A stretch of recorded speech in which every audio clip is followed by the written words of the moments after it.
Hi everybody, this is Vinny with Excel Distance Calculators. In this video I want to show you how to calculate air miles, also known as straight line miles, straight line distance between sets of addresses or zip codes combinations in Excel.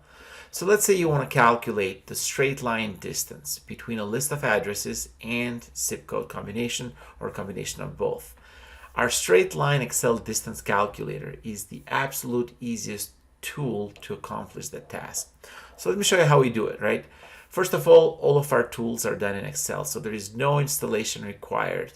Just open the file, which is an Excel file, and then paste or enter your data as you usually do in Excel. And also for ease of use, this calculator uses the Google Maps API, which makes it extremely flexible when it comes to the address format. You don't have to have a perfectly formatted address. You can use zip codes, you can use full or partial addresses, city-state combinations, and country combinations. Once you've entered your addresses, just click on the conveniently located Calculate button. The tool will do the rest. It's really as easy as that, right? So you can choose the results between miles or kilometers for our metric system friends.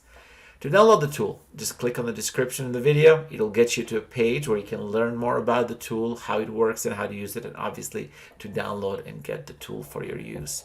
You'll also find there my contact information. If you need the calculator applied to your current spreadsheet or any other type of logistics needs or automation tools to make your life easier, just let me know. Until next time.